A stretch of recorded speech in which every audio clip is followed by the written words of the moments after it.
in the late 60s, it became fashionable, and still today, for a lot of black people to take on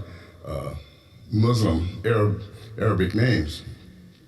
Well, the Muslims started the slave trade. The Muslim slave trade started 700 years before the transatlantic slave trade started. 700 years before, and it's still going on today.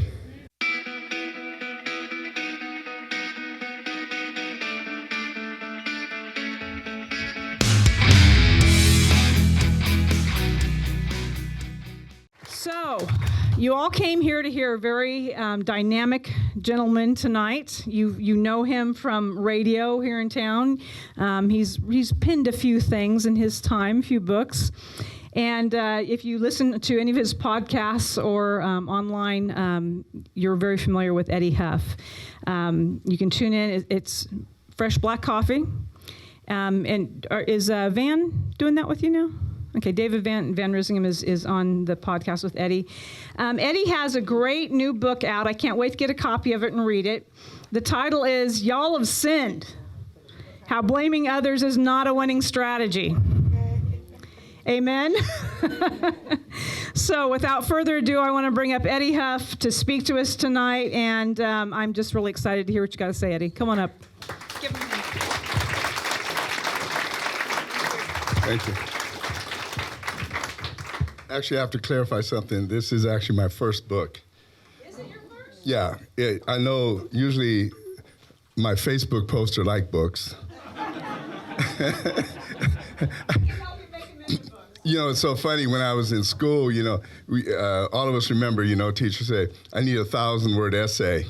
And I'm saying, oh, my God, 1,000 words? How am I going to do 1,000 words? And then you get to college and they want a 10,000-word essay or something, and you're sitting there and you're making up stuff. You're just trying to, Yeah, there I was one day looking out the window, and a dog walked by, and you're just throwing whatever you can in there, just stretch. And it's so funny because I remember my youngest son. I'll tell you a secret. I wrote term papers for my kids, or I helped them. Anyway, so they would send me their term papers, and I would see these, and they were doing the same thing I was doing, and I'm just sitting there going like this, and I'm marking their papers, like, you can't do this, and I'd cut their papers down. So, and now I can't, like magazines or someone ask me to write something, they say, oh, this is too long. You got to cut this by about 4 pages, but this is important stuff. So anyway, hey, usually when I come here, I go through the first part, and I'm nice Eddie, and then I end up being the bad Eddie at the end, and I end up arguing with somebody or making them mad. Well, today I'm going to make them mad at the beginning and be nice Eddie at the end, I think. How many of you consider yourself abolitionists? Okay, why do you have to be abolitionists? You're just ticking a bunch of people off, okay? You're just branding yourself. Let me ask you this. How many of you that call yourself abolitionists are willing to put women in jail? Okay, there you go. All right, if a woman has a baby and her husband makes her go kill the baby 2 or 3 days afterwards, is she a murderer or is she a victim? Okay. All right, if she does it the day before or a week before, is she a murderer or a victim? Okay, so are you ready to prosecute the lady? Okay, well then you're an honest one. See, the problem with a lot of people, these anti-abortionists, you want to go prosecute. You got this thing. You want to prosecute the doctors, but we're afraid to go an extra step and prosecute the women. You will not stop abortion unless you're ready to prosecute the women for killing the baby. Okay, it's just we have this attitude where we want to consider the woman a victim. But why is she a victim before the baby is born and not a victim after the baby is born? You see what I'm saying? I mean, because a lot of women have their babies prematurely, right? So, if we consider a baby viable at 24 weeks, pick a week. Okay, if the baby's viable and considered a baby, and if she says at conception, then it's murder from conception, right? So what I'm saying, if we're really going to get serious, and I'm of the opinion that a lot of these anti-abortion organizations are like the NAACP. They're just, instead of being race pimps, they're abortion pimps. They're making money, raising money about we're going to do this. You give us money and we're going to stop abortion. And all they're doing is talking to people, writing letters and doing this, okay? So I just had to get that off my chest. It's bothered me for a long time. Some of you know that's my position. So if we're going to do this, we have to be ready to really do it. Otherwise, we're wasting our time. Well, it seems the same. For instance, if there is a murder of a pregnant woman, no matter how far along she is, it's a murder of 2 lives. Exactly. And a lot of states consider it fortunate. I mean, that's good. That's at least good. And so if that's the case, then yeah.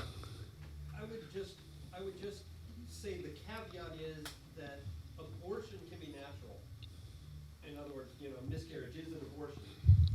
But so we have to decide, we have to prosecute murders as murder, homicides as homicide, and not look to, the normal course of nature as a criminal act, because that's not. No, right, sure.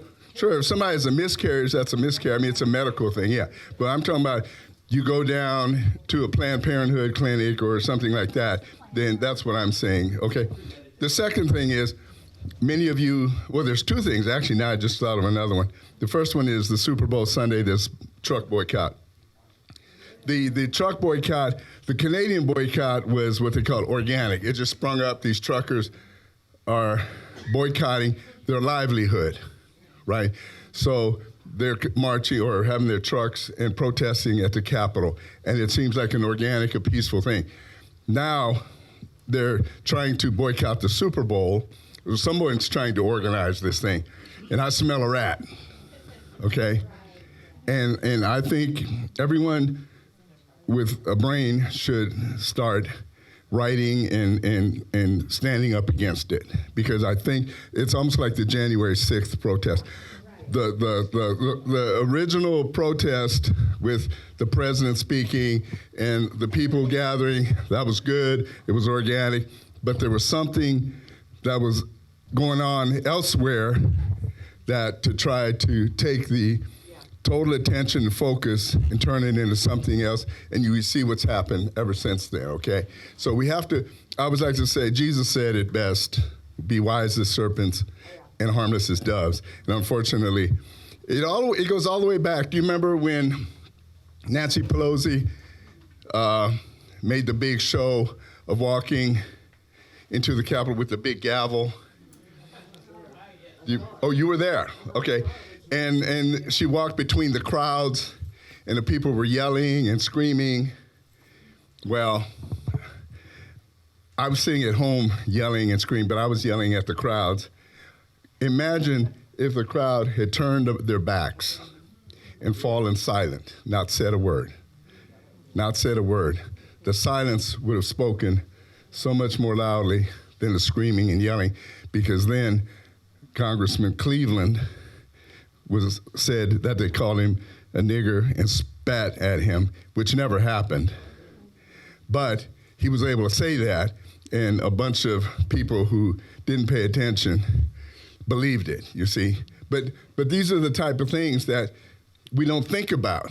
We don't think about enough early on, that they're going to use these things because the media is on their side, and the media will play these things up. So anyway, a boycott of the Super Bowl will not help.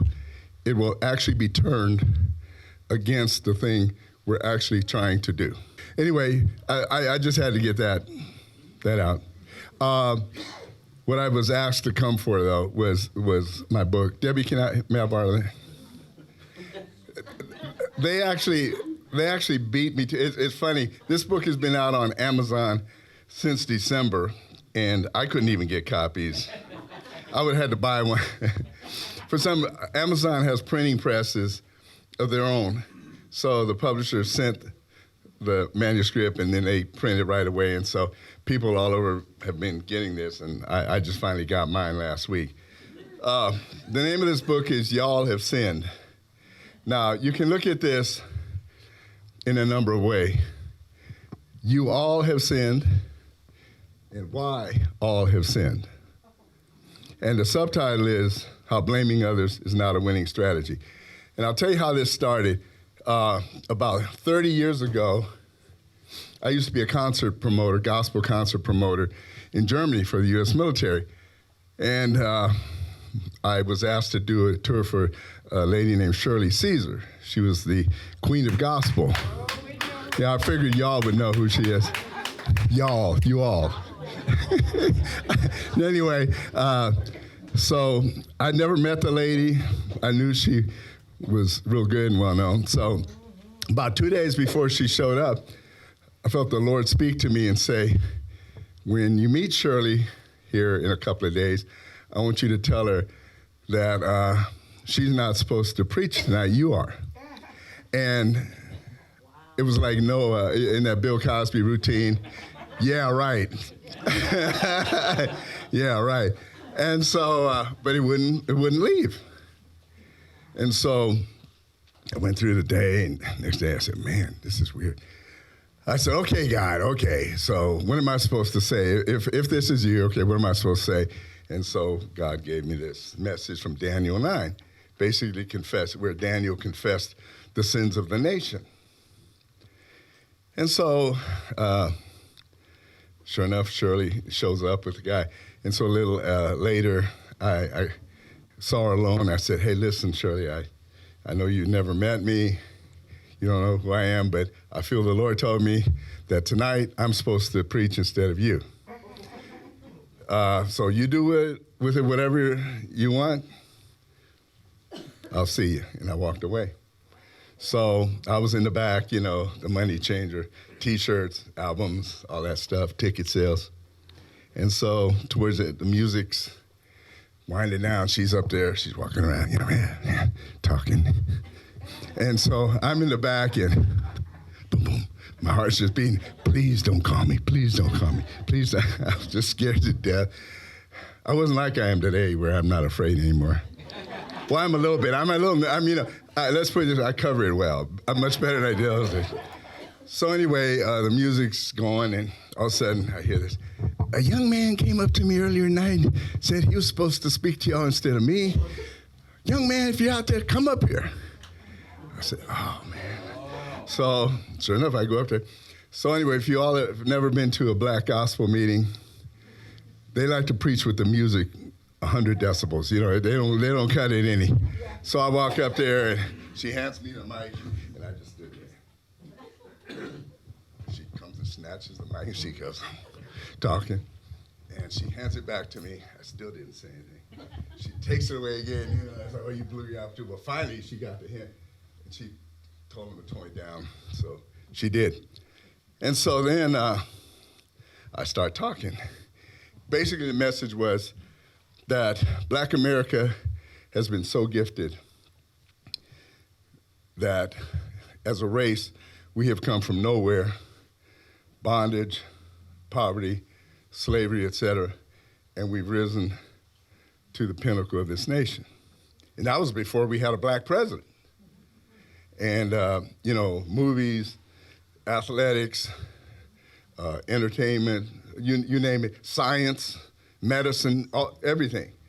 And so, but what are we really known for? You know, look at our culture. You know, our culture's vulgar, we're sinful, et cetera, et cetera. And basically what Daniel did, when they had been taken into captivity, they were in captivity for 70 years, what he did, he prayed after the 70 years and they were supposed to be set free, the Jews, and go back to Israel. He didn't say, y'all have sinned. He said, we have sinned. And he was sinless, remember? He was totally sinless, but he identified, he said, we have sinned. And he said, we need to. But anyway, and so what she had done that earlier that night, she had called all the pastors up on the stage, and they were all standing up there. And so I'm going and going, and I said, you know, there's a lot of things going on, but you know whose fault it is? And honestly, this is one of these weird things. I had an out-of-body experience. I said, It's your fault. And I start pointing at these men all standing up like, I'm like, if any of you ever seen the movie Doctor Strangelove, I was like, wanted to go.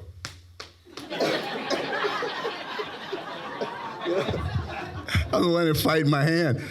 I'm thinking, inside I'm yelling, no, what are you doing? When my hand is pointing at these people, and I had no control. Anyway, 30 years later, this book comes out. And as you find out, it's written to the church, but I'm not letting y'all white folks off the hook. But the book is it's written to Christians. It's mainly to Christians, saying that everybody has sinned. And I deal with critical race theory. I deal with white guilt, white privilege, that there is no such thing. Bottom line is, there's no such thing as race. I talk about no such thing as race. It's class. It's class. Race is just an identifier. And here's how it works. Because before there was race in Europe, before there was race in Africa, before there was race in Americas, in South America, Mexico, America with the Indians, in Asia, there was always an upper class and a lower class. The things that Africans do, let's take Africa. How many of you have heard of Shaka, Zulu? I'm sure y'all have, yeah. And we've heard of the Mayans here in the Americas, in China. Shaka Zulu, many of you don't know, he killed 300,000 of his own people in his conquest as he was heading down towards South Africa. He started out in Central Africa. He was just killing tribe after, you either join me or die. It was one of those things. Yet, he's considered a hero. Black people named their children after him. Strong black man. In Mexico, in the Mayans, human sacrifice. In England, the brutality before they ever knew there were black people in the world, before they ever went to Africa. Africa used to be considered the white man's graveyard. They wouldn't go because of malaria, lions, tigers, snakes, all of the things they had. The things that Chinese and Japanese did to each other and others were just unbelievable, unimaginable. So, and there was no race. If you go into the ghettos today, whether it's the Hispanic ghettos, black ghettos, you go to Albania and these places, Russian ghettos, the stuff they're still doing to each other without any other race being involved, it still shows that man's inhumanity to mankind is bad. So that's the basic gist of it. And it's summed up in, there is no forgiveness without forgiveness. The black race will never, ever succeed, will never, ever be lifted up unless they forgive. Until they're ready to forgive, there will be no forgiveness. That's what the scripture says. You can be as holy or act as holy or whatever you want, but until you are ready to forgive, there's no forgiveness, and without forgiveness, you cannot succeed in life. And then white people need to forgive themselves. This whole thing of white guilt, it's fruitless. You can't win. You cannot win with white guilt. You just cannot do it, because if you can't forgive yourself, you can't forgive others, right? It doesn't work. Now, there's some other, it deals with history, it deals with world history, biblical history, and it deals with just plain sociology. Here's one, and like I said, I don't leave anybody out. One interesting fact to us conservatives, do you know the California gun laws, the liberal gun laws? Does anybody know how those started? Anybody want to? Peggy, you said something? I said probably under Ronald Reagan or something. Thank you. It was Ronald Reagan. Ronald Reagan enacted the gun laws that the liberal gun law, not liberal, but the very tight gun laws. And you know why? to stop the Black Panthers, because the Black Panthers were carrying guns open. They had open carry, and he was afraid, or somebody was afraid of the Black Panthers running around with open carry. And so Ronald Reagan had them enact the gun laws in California. And then from there, it got tighter and tighter. And that's how we have the gun laws today. And the NRA, by the way, was on Ronald Reagan's side. So the NRA used to be for gun control before they were against gun control. There's a lot of these little contradictions in there that you'll find out that everything's not as... Another interesting fact in there, you'll find Darwin's book on natural selection. The title is not just entitled on natural selection. It's the struggle for struggle among races for survival, and they like to leave that part. They like to leave that second part out of it. He was a eugenicist, Ronald Reagan. No, not Ronald. I'm stuck on Ronald Reagan. Charles Darwin. He was a eugenicist, and his family, his brother, and then his sons, they were all eugenicists. So these are all of the different. All of this is in the book. Another little tidbit: slavery. We always hear about the transatlantic slave trade. How 14 million slaves died on the trip from Africa over here. And I was trying to do the math, and I was saying, wait a minute, that would mean like 700 people died a day, and out of 2,000 people a day, and I was trying to figure out how many ships were coming. And I said, that's impossible. That just did the math. Well, then I found out that of all the slaves that came across, only 5% actually came to what is the U.S. today, the 13 colonies. The rest of them all went to Mexico and South America. The 13 colonies actually had only 5% of all the slaves that ever came to the Western Hemisphere. And here's another one. I'm telling you the whole book. No, there's enough in there. There's enough in there that'll... A lot of it will blow your mind when you find out that in the late 60s, it became fashionable, and still today, for a lot of black people to take on Arabic names. Well, the Muslims started the slave trade. The Muslim slave trade started 700 years before the transatlantic slave trade started. 700 years before, and it's still going on today. And their slave trade was much more brutal. They castrated the men, and then they would kill the women, and the ugly ones, let's put it that way. And the young pretty ones, they would take and put them in the harems. And but their slave traffic went across the Sahara Desert. Thousands and thousands. In Swahili, for example, they all want to talk Swahili. All black people want to talk Swahili because it's cool. I have to confess, I used to like to talk Swahili. I was one of those young people thought I was cool speaking my Jumbo Habari Yako, yeah, Masuri Sana. But and then I found out basically Swahili was a slave language.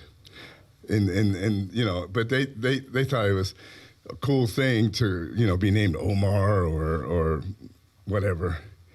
And many more people died in the Saharan slave trafficking than in the transatlantic. So these are some of the things, but bottom line, it always comes back that I deal with critical race theory, white guilt, and white privilege and all of these things and some of the people behind it and all of that. So anyway, to make a long story short, I have about 100 copies maybe here, maybe 70, I don't know. But if you want them, you can get them. But in the end, it finishes, we've got to forgive. We've got to forgive. You've got to have knowledge. And the important thing, Black Americans must forgive if we want to be set free. White people need to forgive themselves. And you guys need to be able to tell others that it's time to let this go. We've got to forgive ourselves. If you have kids, I'll tell you where the real danger is, and that's why this book is so important. It's got to get into the church. I don't know how many of you are in churches. I'm not talking about black churches. I'm talking about white churches. That, I go to a mixed church, and they're about as, and that's what's so sad. The churches that seem to be the most integrated are the ones who keep flogging themselves for not being woke enough or not doing enough. They feel like they keep needing to do more and more and more. And all you're really doing is hurting yourself more and more, and you're hurting others more. You're not doing any good because all you're doing is perpetrating this lie. You've got to, and so that's why this information is important, and we've got to, it's got to stop. It just has to stop. If it doesn't stop, it will destroy this nation. Booker T. Washington, who is my hero, he said back in 1895, he said in a speech in Atlanta, it was the first speech to a mixed crowd of thousands. He said that Black Americans will either comprise 1/3 of all the prosperity, everything good in this nation, or they will drag this nation down to its death. And basically it was like, choose you this day which way you're gonna go. He said, you will either let us lift this nation up to heights it's never seen, or we would drag you down to a virtual death. Man, powerful word. It was prophetic. It was prophetic. So anyway, I want to leave you guys with that. And there's information in there that I guarantee you'll be shocked at some of the things that you'll find out in there. Because some people I work with, people that I know that have read it, they come to me, are you serious? I never knew that, until I started researching. I didn't even know a lot of this. I knew some of it, but I didn't know a lot of it. It's very important. Peggy? Yeah. It's never ending. It's never ending. It's like the itch that can't be scratched. It just continues to fester and gets worse and worse and worse and worse. Well, what's funny, my senior year of high school, I remember my dad came home, he was excited because in college entrance exams and everything basically, they took race out, 1968. They took race off of everything and he was all excited. And that, when I went to Texas Tech, my freshman year in high school, my senior year, there was no race involved. It was just your SAT score or ACT. And then somewhere in the 70s or 80s, I don't remember which it was, they put it back in all of a sudden. With affirmative action, they put it back in. And ever since then, it's been back. And now, you got Mexican, of white origin, Mexican, African-American origin, Mexican. They just keep subgroup. I have a grandson who's a redheaded, blue-eyed Irish kid. Yeah. But he's 1/512th Cherokee. By George, we make sure he puts Cherokee. Yeah, so he can get the bennies, right? Oh, yeah. Yeah, there's some of those stories in there, too. Anyway, I don't want to take... Can you address a little bit more about critical race theory? Because that's been something that's been very much in the forefront of everyone's conversations with these social races. Yeah, critical race theory basically comes from critical theory, which was something started by Karl Marx. And it basically says that whatever the prevalent societal doctrine is, in other words, what rules society, has to be criticized and torn down, and then you make it what you want it to be, basically. So let's say a capitalistic society that's built on capitalism, the structure has to be torn down, and then we recreate it. So that's what they're trying to do. That's why they're trying to tear down education, trying to take down religion. They're trying to tear down Wall Street or a business structure, everything. Family, church, all of that. They're trying to destroy all of that, and then they're going to build. Anybody remember the poem Invictus? Where, it's a. When I pledged this fraternity, I had to know it, but it's actually from the pit of hell. The last line says, "I am the master of my fate. I am the captain of my faith. I am the master of my soul," and so it basically says there's nothing outside of me that dictates anything in my life, and that's what they're trying to do. And George Soros is one of the people behind this, and they want to destroy everything, all the foundations of America, and then somehow let it rebuild, and it's just chaos. It's hell. It's basically hell. That's what it is. Anyway, and that's what critical race theory is, and that's what they're trying to teach kids, not the rebuilding part, but just basically everything that you've been taught is bad, and we have to destroy it. And so, but they don't have any answers. That's the crazy thing. Only that this has to be destroyed, but they don't have any answers. And so you're leaving these poor kids with no answers, and they're floundering. That's why suicides are just out of control. The suicide rate among young kids is just bad. It's bad. Like Peggy was saying, children of mixed race. I think you know a couple children of mixed race, maybe yourself included. Thank you. Is because I have cousins who are mixed race. Well, who does their child come home and hate according to the school? Do I hate mom because she's white, or do I hate dad because he's black? Do I hate myself because I'm both? And this kind of confusion, we're supposed to be building good citizens. Ideally, you would think that that's what part of schooling and education would be to build good citizens, develop their sense of being an American, of understanding truth and justice.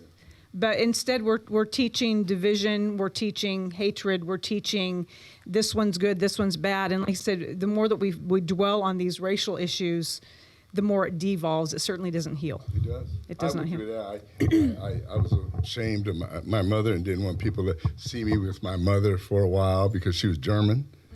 And, I'd hide at football games. I'd sit several sections away and, stuff like that, And she tried to... Did you feel the pressure to identify with the black community? Mm-hmm. Yeah, because I grew up, I spent part of my life in Philadelphia in the hood, I was in gangs and all that stuff. And, and I grew up black. Well, my first 7 years I lived in Little German. I spoke German. I was German. And then I moved right from there to the projects in Philadelphia and became a project rat. And from then on, I was just black. I've always identified as black and proud of it and happy, to be black. And really, I love being black. But I'm black and I'm proud. No, seriously. But I'm not ashamed that I'm half German. Right. But what if you had been whiter than you were black? I would probably still, it's weird. The whole color thing is not a color thing. It's a mentality. That's why you have Kathleen Cleaver, for example. Eldridge Cleaver's white. She was white. She was whiter than you, and yet she was black as could be in here. She was like the queen of the Black Panther Party, and nobody ever thought of Kathleen as anything but black, just because she was so militant. Yeah. So I have a grandson. He's just as white as he is black. Right. I mean. The way he acts and talks and everything, right? He's just 2.5. Oh. He's like the light of my life, but right. He's definitely blacker than he is white. Right. And so people see us and they're always just so intrigued by that. And I'm thinking, oh my gosh, but it does concern me for him, thinking, what kind of pressure is getting? Because right now he doesn't even look at it. Well, you should have seen me. I was in Germany because my kids are what you call quadroon. They're quarter black. And so I'd be on a train in Germany, with a blonde-headed little girl, and my son had blue eyes, and here's me with these two little white kids. And I thought that was strange until I was in Uganda with a black lady with a little blonde, blue-eyed girl walking through the airport in the middle of Uganda, and I'm thinking the same thing. What's she doing with that? So I mean, it's just a natural. I've gotten used. It's just that's what people think, but you got to get used to it. And you can't like my kids. They never cared. My kids. It's how you raise them. See if. That's how we. That's we don't even. I mean, we don't even see how. Yeah, but see, in Germany, growing up there, my kids never went through that, and it's funny because when we moved over here, we had been here a week, and we came from Texas, and we're driving up from Texas, and we stopped at the McDonald's halfway up here. And so my kids and then my wife, and so we're in line, and my son, the blue-eyed one, he's up there, and this girl, young 15, 16-year-old girl said, "Oh, dude, where'd you get that tan?" and he goes, "Oh, him?" And that girl, I mean, the girl just, she wanted to go run back, and the whole restaurant, of course, looks up, and everybody's trying to stifle laughs, and, our whole family just starts cracking up. But that's how, to them, it's how you raise them. You can't, we have our kids have friends who have these kids, and they're all these woke parents. "Oh, my black child, we're going to protect them." Oh, come on, give me a break. You're living in the 2020s. Nobody cares that you got a mixed kid. No. Get over yourself, really. I mean, nobody cares.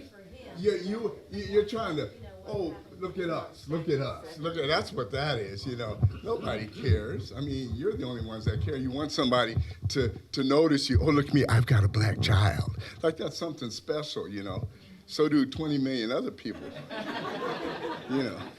And usually it's an adopted kid at that, That's I'm sorry, I'm going things because now I will say this, as I'm prone to make people mad, there's one chapter that's really going to make some people mad, and I'm not going to tell anybody. You'll find it, especially y'all.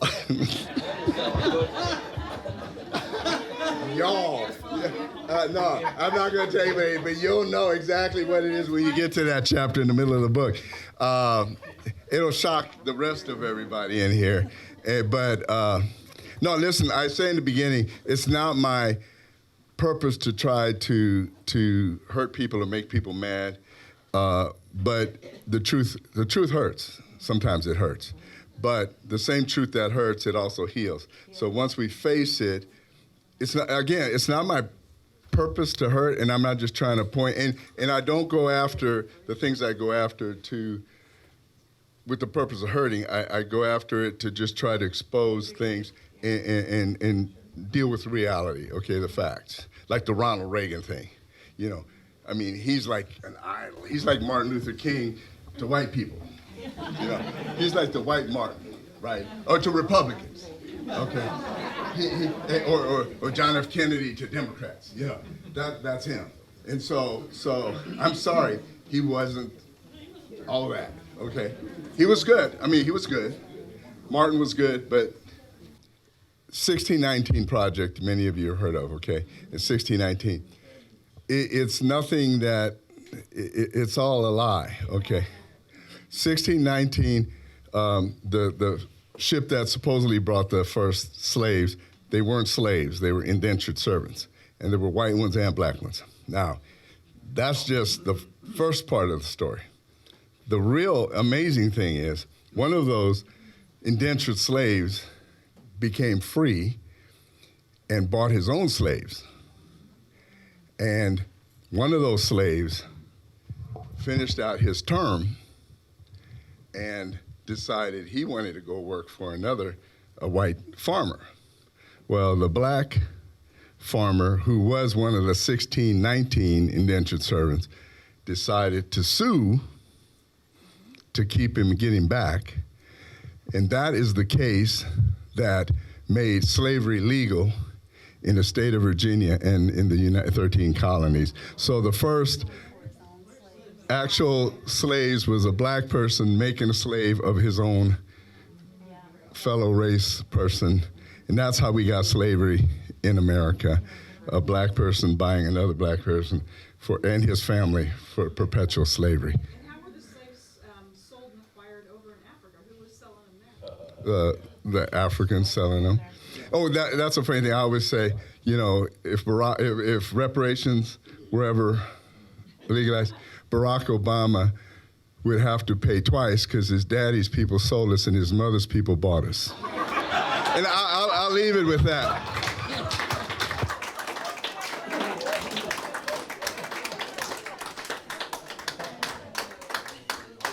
For coming tonight. He's going to be set up maybe over this table to sell and sign. Does that work? Okay, we'll do that. And he mentioned the 1619 project. We have a few copies left of the 1776 project that President Trump commissioned in response to the 1619. So they're over here. Rhonda is showing them. So our fearless leader has arrived. They're $10 and they are well worth the money. This is the kind of education that we need. We need to really, bone up on our history, and we need to make sure that the young people in our life have that knowledge as well. So get a copy of Eddie's book first, and then on your way out, pick up a copy of the 1776 project. Stay engaged, folks, and then come back next month on the 10th of March. We're going to have Jay Stiegel as our speaker here at 912. So with that, I will leave you, and we'll see you soon.